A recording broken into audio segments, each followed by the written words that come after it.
ভয়কে মন থেকে দূর কর। এ আমাদের এক কঠিন পরীক্ষা। ঈশ্বর সবার রক্ষাকর্তা, তিনিই রক্ষা করবেন। নমঃ শিবায়, ওম নমঃ শিবায়, ওম নমঃ শিবায়।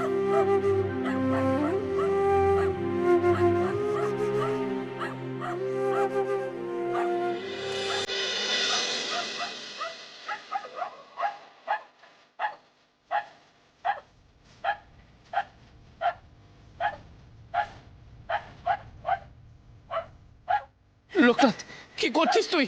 যাস না।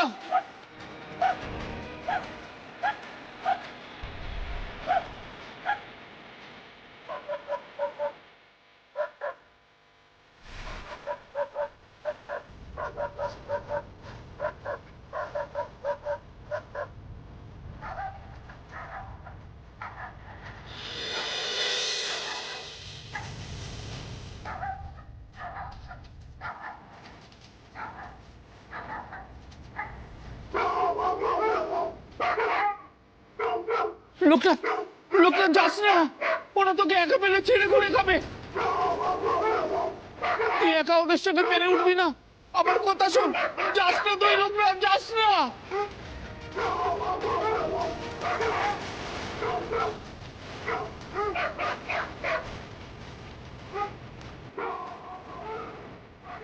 ঠাকুরকে আগলে রাখার দায়িত্ব দিয়েছে লোকনাথ। আমি তো ওনার মাথা মাটিতেও রাখতে পারবো না। ওনাকে ছেড়ে কি করে উঠি? ওদিকে লোকনাথ একা, ওই হিংস্র কুকুরগুলোর আক্রমণ কি করে প্রতিরোধ করবে?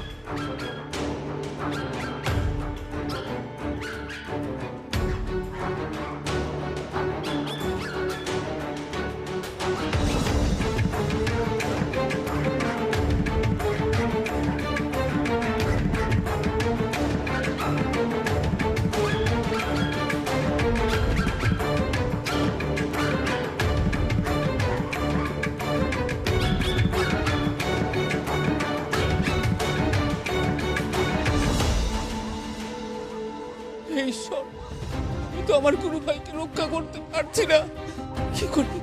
কি করি আমি? এক পা এগোবি না কেউ। আমার কথা কানে গেল? যা, চলে যা তোরা, চলে যা এখান থেকে। কি হলো? চলে যেতে বললাম না? আমি জানি তোরা ক্ষুধার্ত, অনেকদিন অভুক্ত আছিস শিকার না পেয়ে, আর তাই মানুষের গন্ধ পেয়ে তোরা ছুটে এসেছিস। ভেবেছিস আজ তোদের ক্ষুধা মিটবে। যাদের দিয়ে তোরা ক্ষুধা নিবৃত করবি ভাবছিস, তারা তোদের খাদ্য নয়। তাই ভালো কথা বলছি, চলে যা, শান্ত হ। আমি জানি তোদের খাবার চাই, কিন্তু তোরা ভুল পথে এসেছিস। আমি বলে দিচ্ছি তোরা কোথায় খাবার পাবি, কোথায় গেলে ক্ষুধা নিবারণ হবে তোদের। এ কি করে সম্ভব? লোকনাথের সামনে স্থির হয়ে আছে কুকুরগুলো। লোকনাথ কি ওদের মনের কথা বুঝতে পারছে? তোরা পশ্চিমে যা, সেখানে গেলে তোরা তোদের খাবার পেয়ে যাবে। যা, ওইদিকে যা।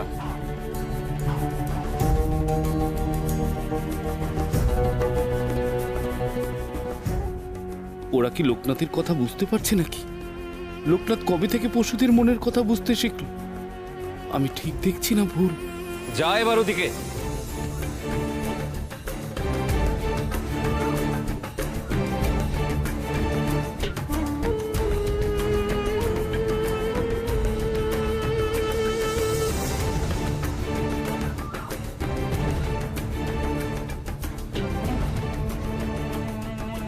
আর ভয় নেই রেবেনি, ওরা চলে গেছে। লোকনাথ, এটা কি করে সম্ভব হলো রে? ওরা মুখের সামনে খাবার পেয়েও আক্রমণ করলো না কেন? পশুরা খাবারের জন্যই শুধুমাত্র আক্রমণ করে রেবেনি। ওদের খাবারের সন্ধান আমি দিয়ে দিলাম যে, বড় খিদে পেয়েছিল ওদের। তুই কি করে ওদের মনের কথা জানলি? এতগুলো হিংস্র জন্তু আমাদের উপর আক্রমণ না করে তোর মুখের কথাই চলে গেল। ভয় দেখাতে হলো না, মারতে হলো না, শুধু মুখের কথা শুনে বাধ্য হয়ে চলে গেল। আমি তো নিজের চোখকে বিশ্বাস করাতে পারছি না। তুই অসম্ভবকে সম্ভব করলি কি করে? কি করে লোকনাথ, কি করে?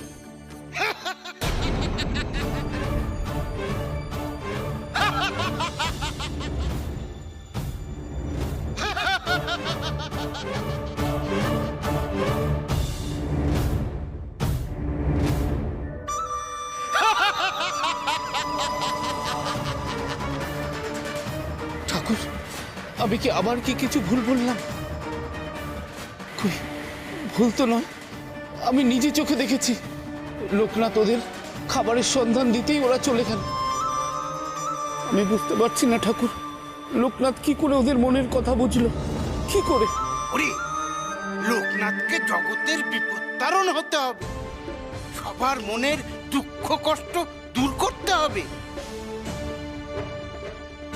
মনের কথা না বুঝলে, প্রাণের ব্যথা অনুভব না করলে সে কষ্ট কি মোচন করা যায় রে? মানুষ না হয় তার মনের কথা বলতে পারে, কিন্তু পশু পাখি জীব এরা কি তার মনের কথা বলতে পারে রে? তা বলে কি এদের মনের মধ্যে কষ্ট দুঃখ এসব নেই? ওদের মনের কথা বোঝাই তো জীবের সেবা। কিন্তু ঠাকুর, জীবের ভাষা না বুঝে তার মনকে বোঝা কিভাবে সম্ভব? সিদ্ধি মানে তো শুধু নিজের আলোক প্রাপ্তি নয় রে বেনি। সিদ্ধি মানে জগতের সৃষ্টিকর্তা পালনকর্তার আশীর্বাদ ধন্য হয়ে জীবজগৎকে পালন করা, রক্ষা করা।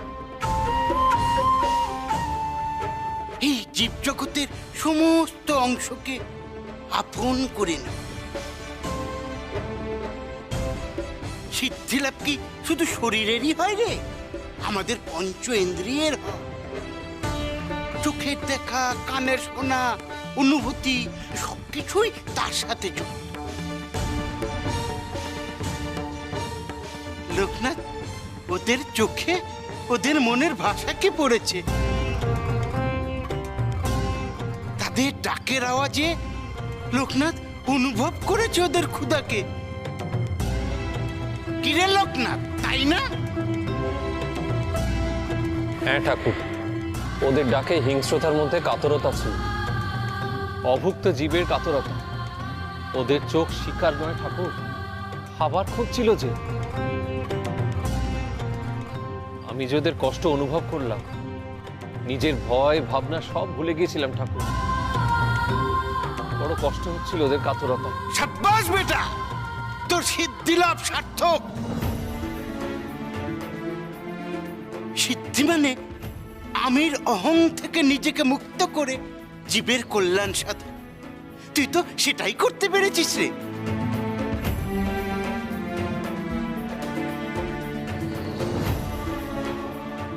বেনি সবার আগে নিজের প্রাণ নিজেরা কিভাবে বাঁচবে সেটাই ভেবেছে।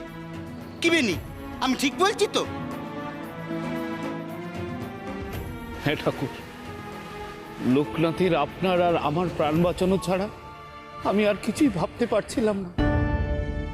লোকনাথ যখন জঙ্গলি কুকুরের ডাক শুনতে পেয়েছিল, তখন আমার কানে নিস্তব্ধতা ছাড়া আর কোনো শব্দ প্রবেশ করেনি ঠাকুর।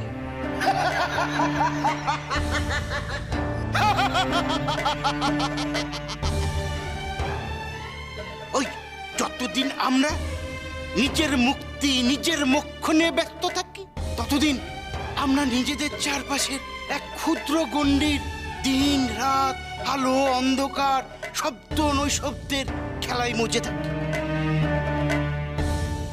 কি কুপমন্ডু কথা বল।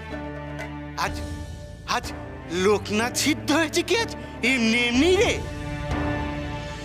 ও আলো অন্ধকারের ঊর্ধ্বে নিজেকে নিয়ে যেতে পেরেছে, তাই তো নৈশব্দের মধ্যে শব্দ শুনতে পাচ্ছি। ও কি সিদ্ধি লাভ করেছে বলে ও সব বুঝতে পারছে, যা সাধারণ মানুষ কিছুই উপলব্ধি করতে পারে না। তা তো বটে, সাধারণ মানুষ নিজের ভেতর থেকে জগৎকে চেনার, জীবকে বোঝার চেষ্টা করেন। তাই তো তারা হানাহানি হিংসা দেশের মধ্যে দিয়েই জীবনটাকে কাটিয়ে দেয়। কার কারো কষ্ট বুঝলে কি আর কেউ কাউকে আঘাত করতো রে? মানুষের মনের এই দীনতাই মানুষের কষ্টের মূল কারণ।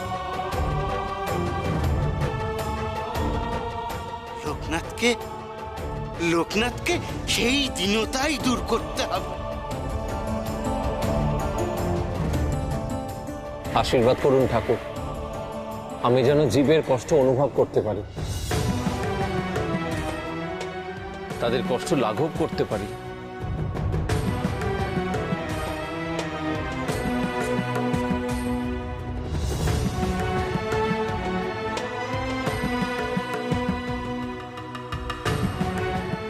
জীব জগতের ভার তোর উপর লোকনাথ, রক্ষা করতে হয়ে উঠতে হবে তোকে, আগলে রাখতে হবে তাদের, প্রয়োজনে শুশ্রূষাও করতে হবে তাদের মন ও দেহে। তুই পারবি লোকনাথ, তোকে পারতেই হবে। নিরন্নদের অন্ন দান করার দায়িত্ব নিয়েছিস তুই। বনে বনে জলে জঙ্গলে সবাইকে রক্ষা করার দায়িত্ব তোর। তা যদি পারিস তবেই সিদ্ধি লাভ সম্পন্ন হবে তো। ঠাকুর, আপনি তাহলে আমাকে তাদের মধ্যে নিয়ে চলুন। লোকালয়ে নামতে হবে তোকে তার জন্য। আর একজন সেখানে তোর অপেক্ষায় আছে।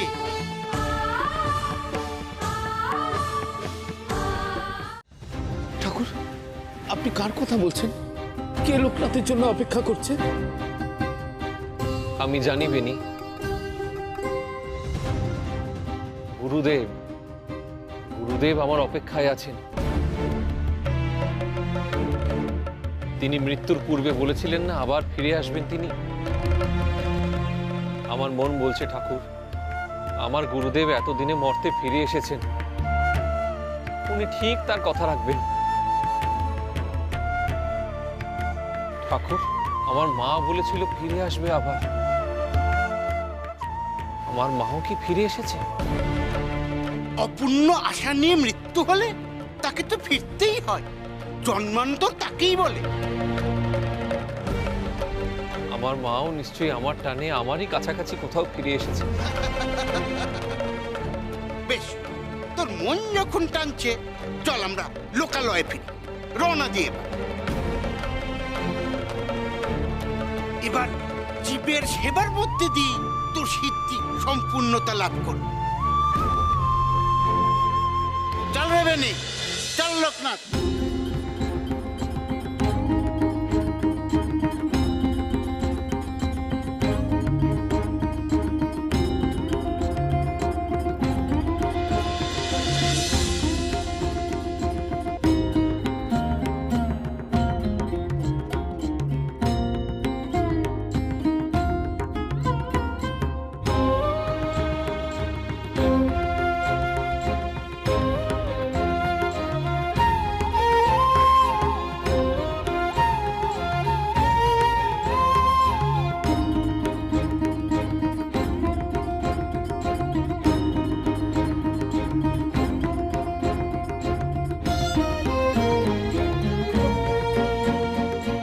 ঠাকুর, আর কত বরফের পথ পেরোতে হবে? আমাদের দেশ আর কত দূরে? উত্তর থেকে তো অনেকটা দক্ষিণে চলে এসেছি ঠাকুর। চারপাশে শুধু বরফ আর বরফ। লোকালয় আর কত দূর ঠাকুর? বেনি, তুই যে সহজেই উতলা হয়ে পড়িস দেখি। আসার সময় এই পথ পেরিয়েই তো উত্তরে গিয়েছিলাম। যতটা গেছি ততটা পথ পেরিয়েই তো ফিরতে হবে। ফেরার পাকদণ্ডী পথ ছাড়া অন্য কোনো পথে দ্রুত নামা যায় না ঠাকুর।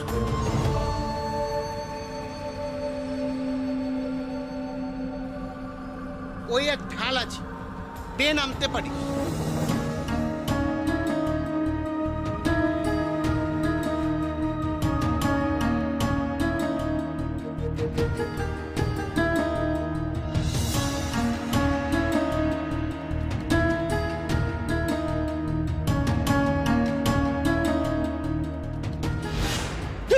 লোকনাথ,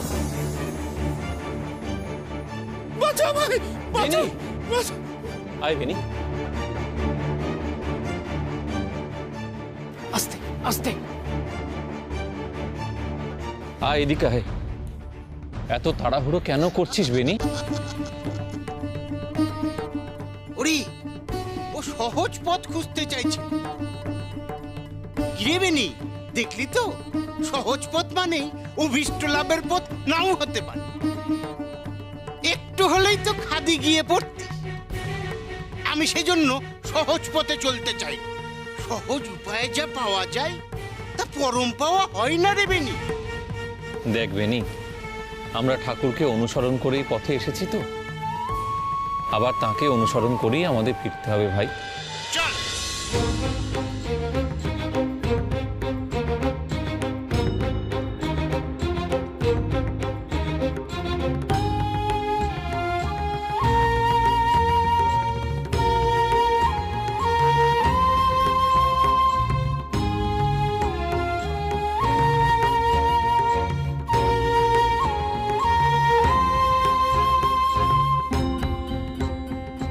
বেনি, সামনে তাকিয়ে দেখ।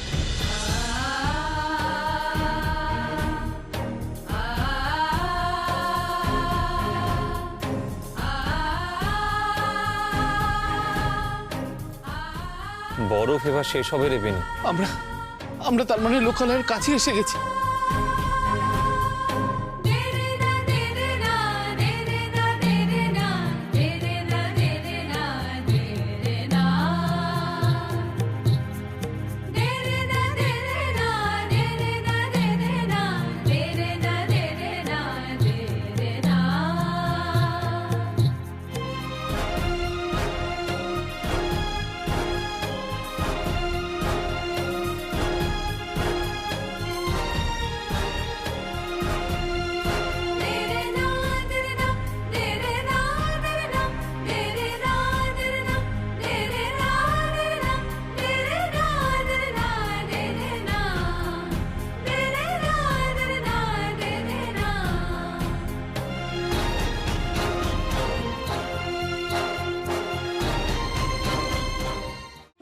এত সবুজ শস্য শ্যামলা, এ কোন দেশ ঠাকুর?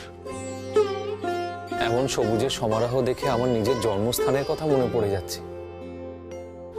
এমন চোখ জুড়ানো ধান ক্ষেত সেখানেও তো ছিল ঠাকুর। এ কি আমার জন্মভূমির কোনো অংশ? না, এ দেশ আমাদের দেশ নয়। তোরা চাষিদের মুখ সামনে থেকে দেখলে বুঝতে পারতি তারা দেখতেও আমাদের মতো না।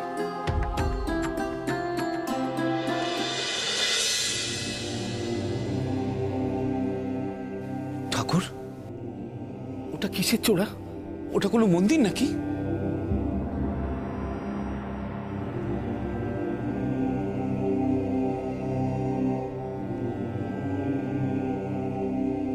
না, ওই চূড়া কোনো বৌদ্ধ মঠের।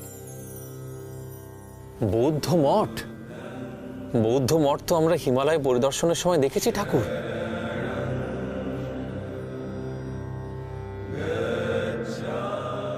ঠাকুর, আমি মহাকালের মন্দিরে দেখেছি শিব শম্ভু আর গৌতম বুদ্ধ কেমন যেন মিলে মিশে একাকার হয়ে গেছেন। আমি তো ওনাদের কাছে শিখেছি আমাদের সকলের ঈশ্বর আসলে কিন্তু এক। আমরা তাকে নানা রূপে নানা মূর্তিতে পুজো করি, কিন্তু ঈশ্বর আসলে এক এবং অদ্বিতীয়। এ তো তাঁদের কাছে শেখা। হ্যাঁ লোকনাথ, শিব শম্ভু আর তথাগতের মধ্যে যে অনেক মিল। কিন্তু তুই যে মহাকাল মন্দিরের সঙ্গে থাকা মঠের কথা বলছিস, সেই মঠ আর এই মঠের চেহারা একেবারে ভিন্ন। এখানকার মানুষের চেহারা, পোশাক, আশাক সবই ভিন্ন। আমার মনে হয় আমরা চীন দেশে এসে পৌঁছেছি।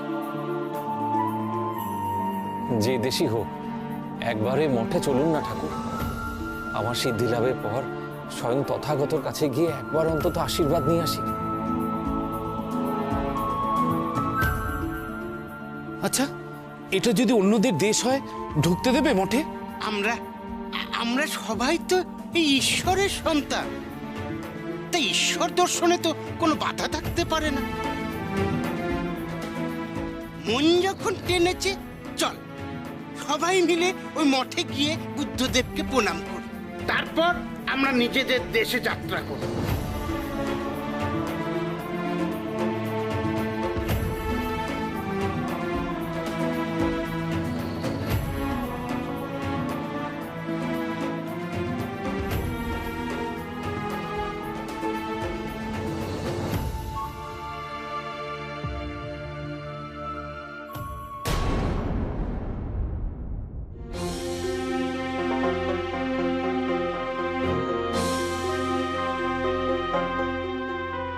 কি হলো ঠাকুর? কেউ আমাদের অনুসরণ করছে।